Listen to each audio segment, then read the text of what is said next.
You've all heard the saying, the sound of the 60s, the sound of the 70s, the sound of the 80s, etc. Well, that's all down to the chords used in the songs of those times.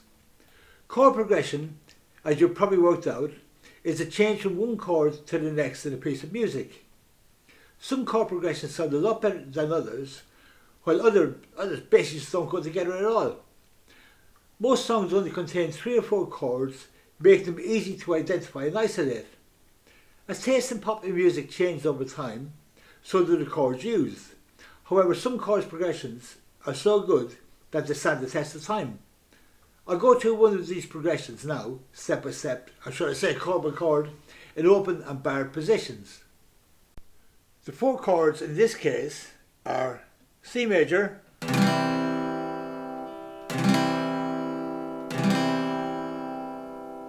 G,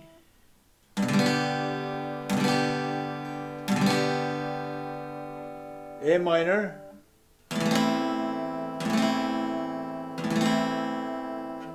and F major.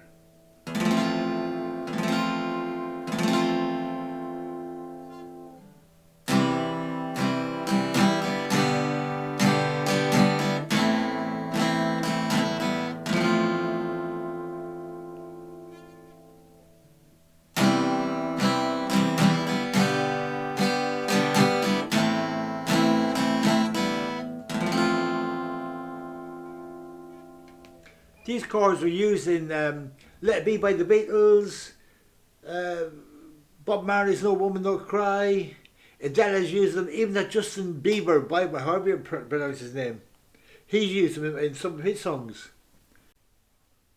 We can also use bar chords. Starting off on the 8th fret, why it's called a bar basically is because you're barring the whole 6 strings.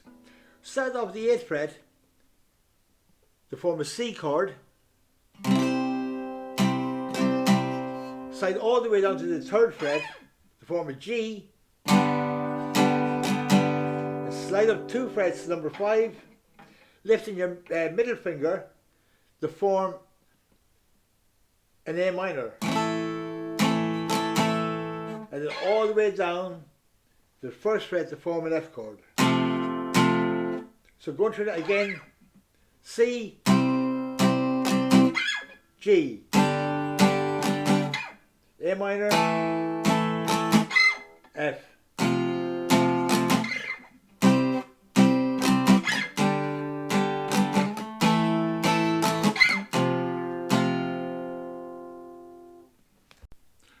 So there you go, our first chord progression. We'll look at a few more over the next week or so. Why not have a play around with it and see what you come up with? You know, you'd be surprised what you'll find. Like, if it's good enough for Bob Marley, I'm sure it's good enough for the likes of me and you. So all the stuff that says, "Hey Michelle,